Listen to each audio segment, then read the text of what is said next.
발표 잘 어, 들었습니다. 네네. 김현주 선생님? 네네. 네, 제가 알기로는 대통령 간선제가 직선제로 바뀐 걸로 알고 있는데, 굳이 또 간선제로 돌아가려면, 굉장한 반발심이 들지 않을까 싶어요. 대통령 직선제가 어떻게 보면 대한민국 민주주의의 상징이라고 생각이 되다 보니까요.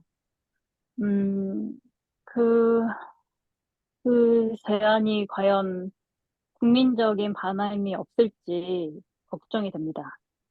네. 예, 그렇죠. 우리가 뭐죠? 뭐 통일주체 국민회의 간선 방식도 경험을 했고, 그죠? 또 전두환 시절의 간선 방식도 경험을 했는데, 그래서 간선에서 직선으로 왔다 이런 취지의 말씀 고맙습니다. 감사드리고요. 두 번째 또 누가 말씀 주실래요? 네, 임종군 선생님. 네, 네, 생각을 많이 하게끔 하는 그런 설명을 해주셔서 감사합니다. 저도 현재 그 이 대통령제가 존속하는 한, 그러니까 이 지금 대통령을 우리가 보통 선거라든가 평등 선거로 1인 1표로 하기 때문에 이 포퓰리즘 정치, 이것을 우리가 제어를 할 수가 없어요. 지금 이 훌리건 같은 이런 그 국민들도 이미 진보 보수로 나눠져 있기 때문에 이 정치권에서 표심을 잡기 위한 정치 이런 걸로 인해 가지고 원하지 않는 대통령이 나올 수가 있기 때문에 지금의 선거 제도 자체도 문제고 대통령 제왕적 대통령이 지금 군림하는 것도 문제다. 그래서 저도 평소에 이렇게 양원제를 통해서 이렇게 하원에서 총리를 뽑는 거죠. 총리를 뽑고 뭐 이런 식으로 해서 그 자체가 사실은 이제 에, 그 우리가 그 간선 대통령제와는 좀 다르지만 그래도 국민의 대표성을 가진 사람들이 제대로 어, 국가를 경영할 이 총리를 뽑을 수 있지 않을까. 지금 이대로는 상당히 대통령제가 우리 민주주의를 쇠퇴할 수 있는 그러한 늪에 지금 빠져 있기 때문에 굉장히 지금 걱정이 되는데 오늘 생각을 많이 하게끔 했습니다. 그래서 네, 다른 분들의 의견을 좀 듣고 질문을 드리도록 하겠습니다. 네. 네, 네, 감사합니다. 네. 자, 또 강경민 목사님. 네. 목사님 음소거 해제하셔야 됩니다. 목사님 음소거 해제하셔야 됩니다.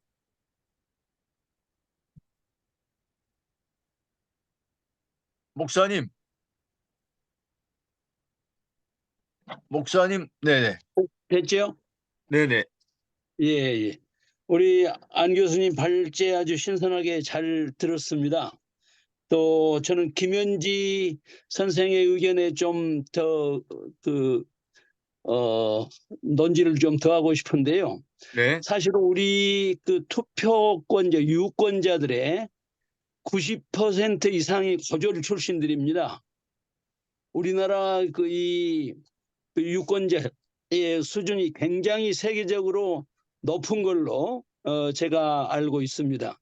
그래서 이런 이야기 저런 이야기 다 전문가들의 의견이 있고 정치가들의 의견이 있지만은 전문가들이나 정치가들이 우리 유권자들을 설득하고 호소해서 자기 입장 지지를 받는 거지. 이 사람들이 잘 모르니까 새로운 방향으로 가르쳐 줘야겠다. 이제 이런 시대는 우리 유권자들한테는 좀 통하지 않는 방법인 것 같습니다.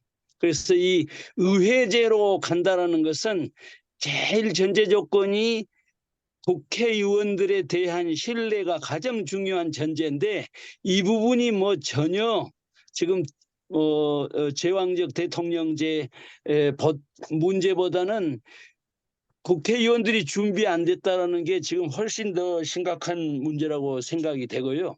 이미 이번 총선 민심을 통해서도 지금 현 정권에 대한 엄중한 심판 이게 드러났는데 이 의회제로 가면은 심판받지 않고 의회제에 참여할 수 있는 정치적인 제도가 형성되지 않을까 저는 그렇게 생각이 되고요.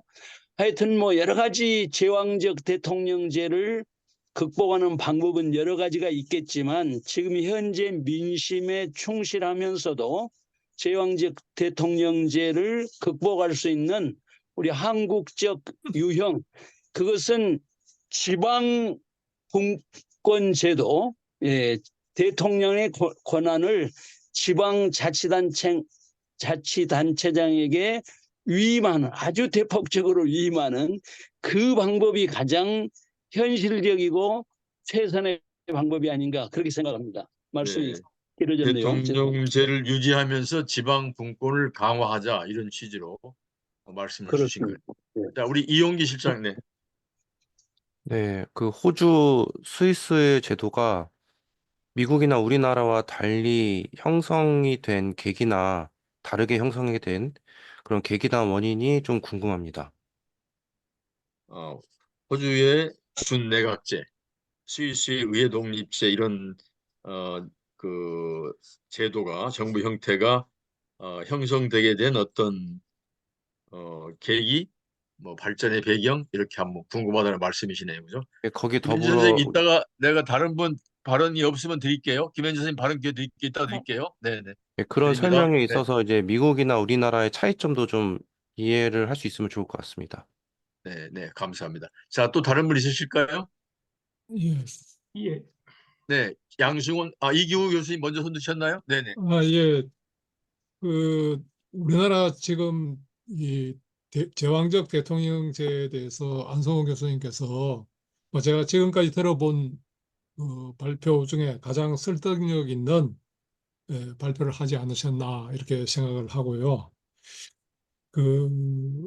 이제 문제는 이게 지금 강도루프를 인용을 하셨는데 기존의 논의는 지금 정부를 세 가지로 정부 형태를 세 가지로 유형화했던 것을 6가지로 확대한 뭐 그 점에서는 이 범위를 굉장히 넓힌 이런 점이 있는데 이것도 여전히 유형화를 해놓고 거기에 그 구체적인 권력을 맞추려고 하는 이제 이런 것이기 때문에 이게 또 저는 이제 이것을 유형화의 함정이다 이렇게 부르는데 어떤 나라든 대통령제 뭐 아니면 아까 준의회제 말씀하신 준의회제를 예측하고 거기에 권력 배분을 맞춘 게 아니라 권력 배분을 하다 보니까 나중에 학자들이 이런 거를 이렇게 부르자 이렇게 된 거거든요.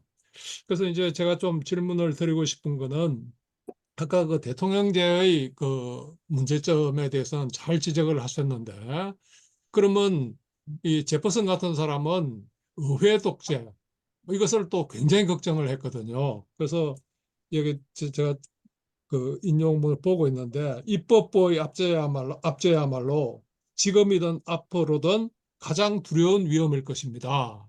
그래서 이게 의회의 그러면 독주 또 이게 뭐 민주적 독재라고도 할 수 있겠죠. 이건 또 어떻게 할 것인지 아니면 대통령의 제왕적 대통령제를 폐지한다 그러면 그럼 그 권한을 어떻게 배분할 것인지 총리와 대통령과 의회 사이 또 아까 한번 말씀하신 것처럼 지방과 어떻게 할 것인지 뭐 이런 것이 함께 얘기가 되지 않았나. 물론 시간 때문에 발표를 못 하셨을 것이라고 생각합니다만 이걸 함께 논의해야 되고 아까 스위스 제도하고 호주의 내각제, 준의회제 이것을 하면서 그 스위스 제도는 직접 민주주의와 연방제가 함께 가야 되기 때문에 우리가 채택하기 어렵고 호주에서 채택하고 있는 준의회제가 보다 현실적이라고 했는데 그러면 호주 같은 준의회제를 우리가 채택한다고 할 때 그러면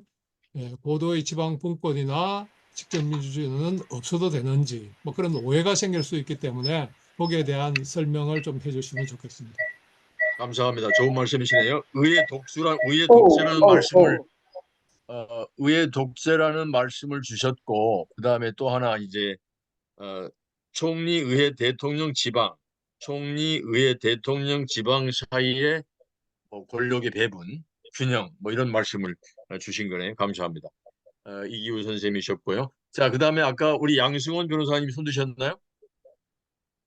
예, 네네. 오늘 교수님 강의 잘 들었습니다.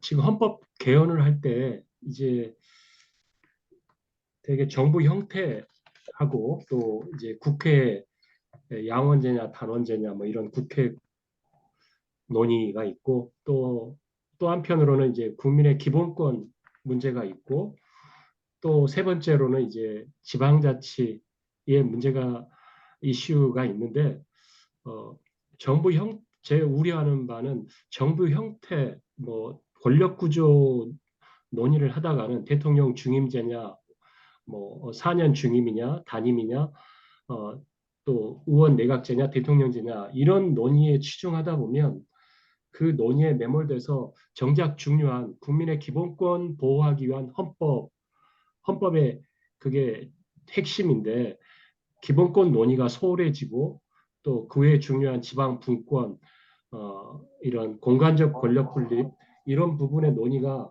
소외되지 않을까 그런 우려가 됩니다. 지금 중앙 권력, 대통령 권력뿐만 아니라 국회 권력 이런 중앙 권력이 너무 비대화되고 뭐 지금 지방은 소멸 상태인데 오히려 지금 어, 어, 헌법에 몇 개 조에 불과한 그 지방 자치의 문제를 좀 더 보완해서 지방 분권과 또 그 지방 분권의 문제, 또 지금 기능적 권력 분립, 기능적 상권 분립, 뭐 입법, 행정, 사법 여기에만 매몰되지 말고 공간적 권력 분립, 이제 중앙과 지방, 중앙의 권력을 지방으로 대폭 이양하는 그런 공간적 권력 분립이 현재 진정한 상권 분립 그 원래 제도의 취지에 현재 맞지 않나 그런 생각이 듭니다. 그래서 이런 정부 형태론보다는 이런 지방 네, 분권 이쪽을 교수님은 어떻게 생각하시는지 듣고 네, 네. 싶습니다. 네, 감사합니다. 아까 양 변호사님이 말씀하신 기본권 보호, 기본권이 뭐예요? 이제 뭐 기본권은 뭐 생명, 신체의 자유가 있고 국민이 국가에 대해서 어떤 공적인 권리로 공권, 개인적 공권 차원에서 국가에 대해서 요구할 수 있는 네, 권리 중에 이제 자유권 있고 뭐 생존권이 있고 네, 대표적으로 그러는데 네, 지금 네, 오히려 자유권이 보호되고 생존권이 강화되는 이런 흐름으로 가다가 오히려 자유권이 퇴행돼 버리는 축소되고 언론의 자유, 표현의 자유가 위축되는 지금 이상한 상황이 돼 버렸는데 민주주의 후퇴라고 보는데 그런 자유권, 생존권 그것 그 강화도 중요하고 또 하나는 말씀드린 지방 분권을 네, 주민자치권 단지 제도 보장으로만 현재 학자들과 헌법은 그렇게 규정하고 있는데 지방 자치권을 주민자치권을 헌법상 네, 국민의 권리로 격상해서 개헌할 네, 때 반영하는 게 필요하다 이런 네, 생각. 감사합니다.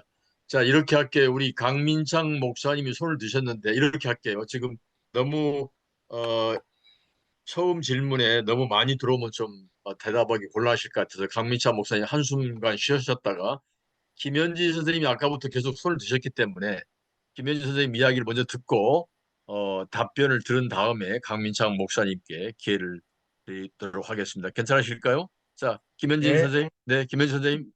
네, 감사합니다. 지금 현재 대통령의 문제는 제왕적 대통령제가 아니라 행정부와 사법부가 하나가 됐다는 게 문제인 겁니다. 원래 삼권 분립이 돼야 되는데 행정부, 입법부, 사법부가 세 갈래로 나누어져서 서로를 견제를 해야 되는데 지금 현재 정부는 행정부와 사법부를 같이 합쳐놓고 있습니다. 그렇기 때문에 지금 입법부가 약한 것처럼 보이는데 지금 대통령의 특수처 때문에 이게 합쳐진 거지, 대통령제 자체가 뭐 잘못됐다고 생각하지는 않습니다. 자, 중요한 포인트네, 그죠? 대통령이 뭐죠? 행정부와 사법부가 가깝다, 합해졌다는 말은 이제 대통령이 대법원장이나 헌재 소장을 결정하는 데 중요한 또 키를 가지고 있다. 뭐 그것과 연관될 것 같은데요. 하여튼 검찰을 거느리고 있으니까요. 네네. 대표 사법기관을 지금 거느리고 수장처럼 있으니까 그게 지금 합쳐진 것처럼 행동을 하고 있습니다. 검찰 네, 권력 때문에 그렇다는 말씀인가요? 네네. 대법원을 포함해서 대법원은 네네. 빼고 같이요, 대부분도 같이요. 네, 네, 마찬가지고, 네, 네. 알겠습니다. 중요한 포인트네요. 자, 여기까지 듣고 우리 안성 원장님 말씀을 좀 들어보도록 하겠습니다. 자, 안 원장님, 뭐 순차적으로가 아니고 이렇게 묶어가지고 서로 이렇게 유목화해서 좀 관련된 것을 유목화하셔가지고 답변을 간단히 주시면 또 두 번째 질문을 또 좀 받도록 하겠습니다. 네, 원장님 네네. 부탁드립니다. 네, 제가 질문을 받다 보니까, 제가, 이런 질문을 답하는 식으로 앞으로, 글도 쓰고 그러면 되겠구나. 예, 그렇 여러분한테 정말 감사드립니다. 그렇습니다. 예, 그렇게 예, 하려고 이렇게 하는 거죠. 네, 네. 예, 예. 지금 보니까 바로 지금 궁금해 하시는 것들이 아주 정확하게 지금 짚어주셨어요. 감사드립니다. 대통령 직선이 민주적이다라고 하는 통념이 있습니다. 특히 역사적으로 민주화가 곧 대통령 직선화로 이렇게 경험을 했기 때문에 더 그렇습니다. 그런데 직선이 민주적이냐라고 하는 것은 제가 이 정부 형태론 연구한 사람들의 용어로 제가 일차 말씀을 드리면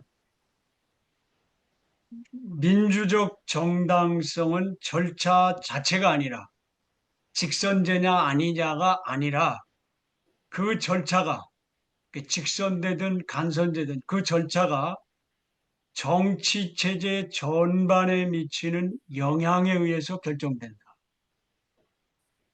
굉장히 깊이 생각해 보시면은 쉽게 생각하면 이렇게 생각하시면 돼요.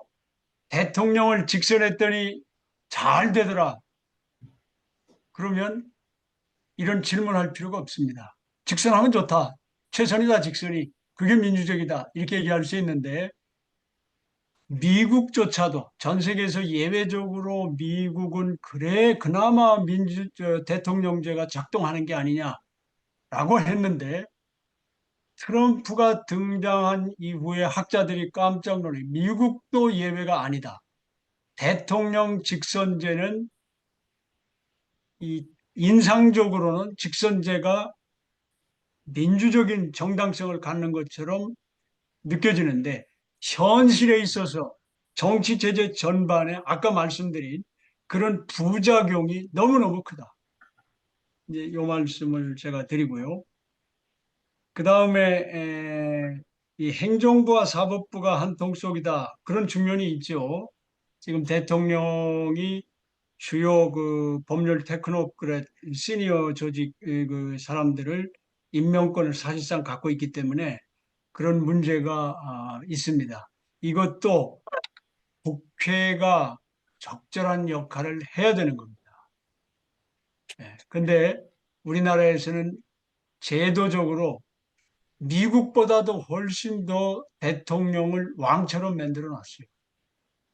그러니까 미국의 대통령제보다 우리나라 대통령제가 권력 집중이 대단히 심하다.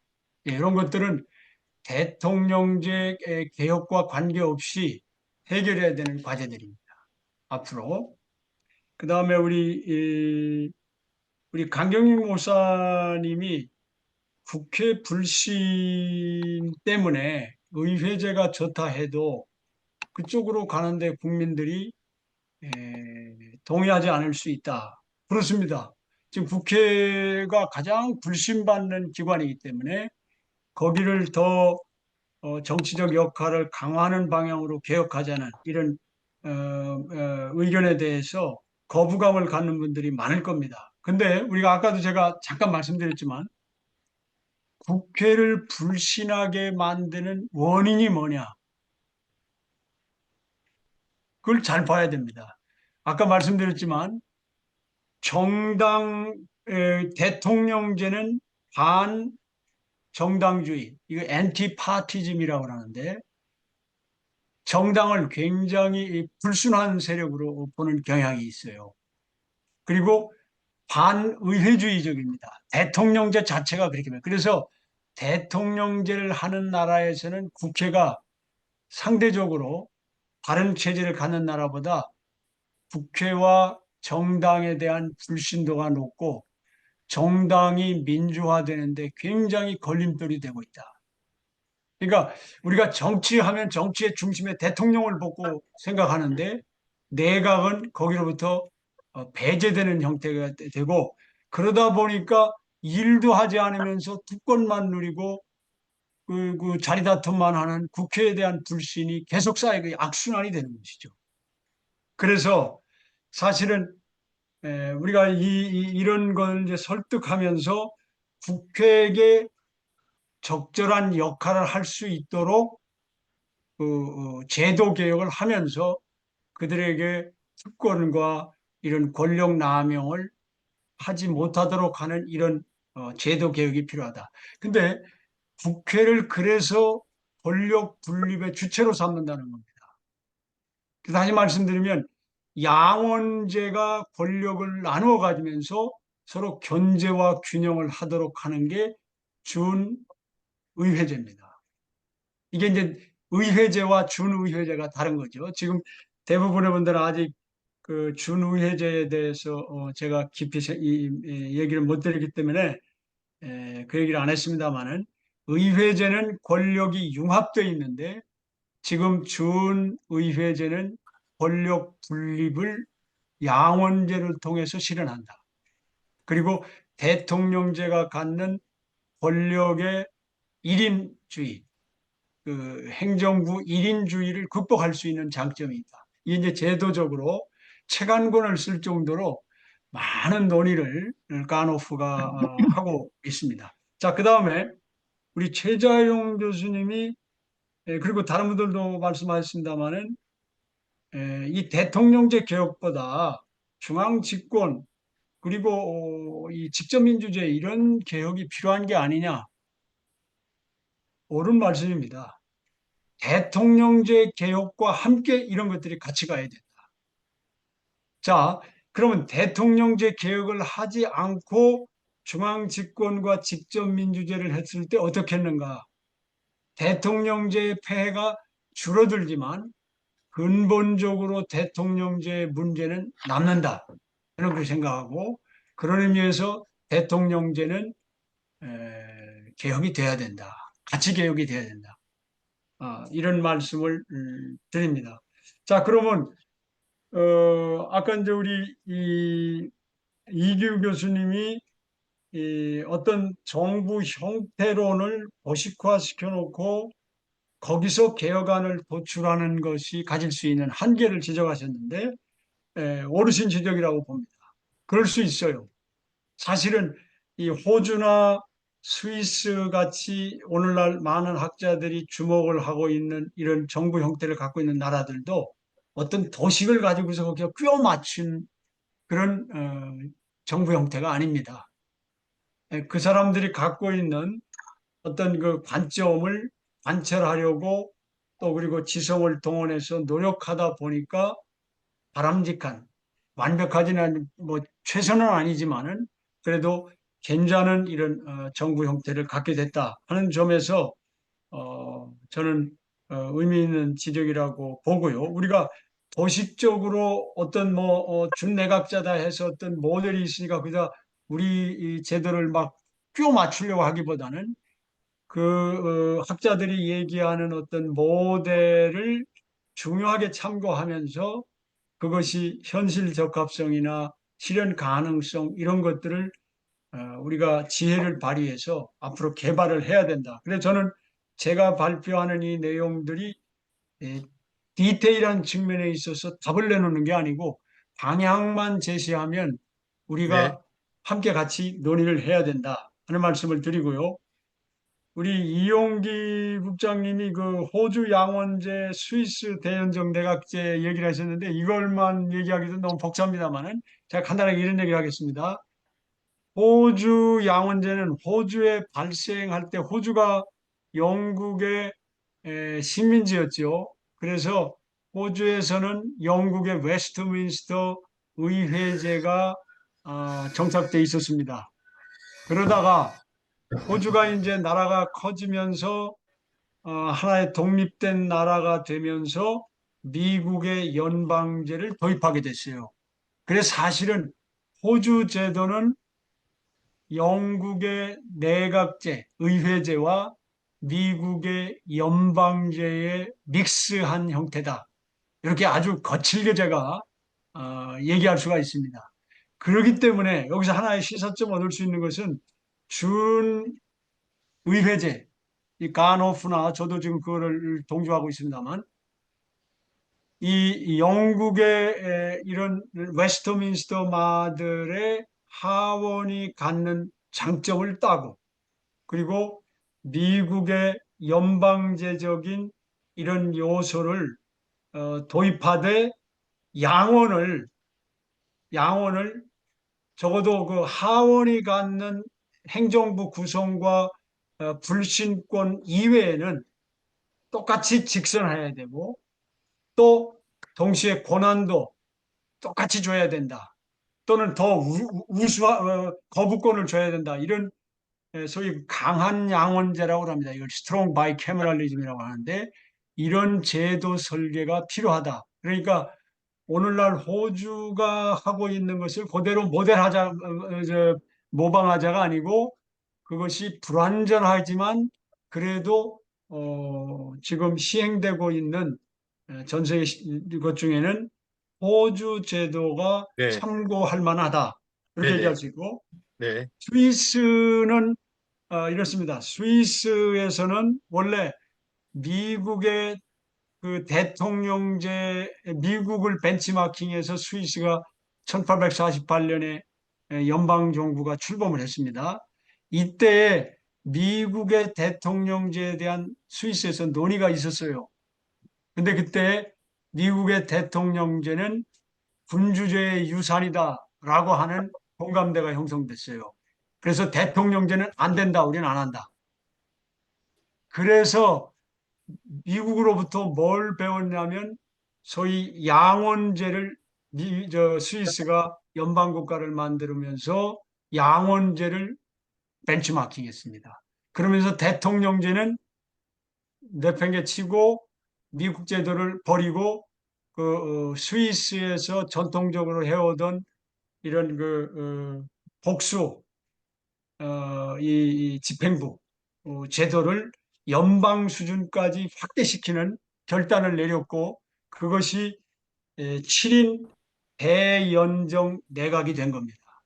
이 긴 이야기는 제가 더 시간이 없기 때문에 요만큼만 일단 말씀드리고요. 양승원 변호사님이 기본권이나 지방분권이 필요하다는 말씀, 옳은 말씀입니다. 이런 것들도 같이 해야 되는데 절대 대통령제 개혁이 되면 이런 것들이 다 해결된다가 아니라 대통령제 개혁과 함께 우리의 순서는 어떻게 정할지 우리가 정하더라도 같이 해야 된다. 근데 제가 지방 분권과 관련해서 하나 강조드리고 싶은 것은 양원제를 만들 때 특히 상원을 지역 대표적 성격을 띠는 상원으로 직선 상원으로 만들어야 된다. 요 얘기를 하고 싶습니다. 그래서 지방 분권을 제대로 하려면 지방이 입법권 참여가 직접 필요한데 바로 지역 대표용 상원이 필요한 겁니다. 이거는 호주도 하고 있고 많은 나라들이 하고 있는데 호주의 특징은 상원을 직선한다는 겁니다. 근데 호주 상원은 이상적이지 않은 것이 호주의 상원은 하원보다 그 권한이 좀 약해요. 비교적 괜찮긴 한데 약해요. 그래서 이걸 좀 이걸 이제 전문 용어로는 concurrent, 하원과 경쟁하는 상원이다. concurrent한 상원이다. 이렇게 이제 부릅니다. 네. 이런 설계 제도가 필요하다.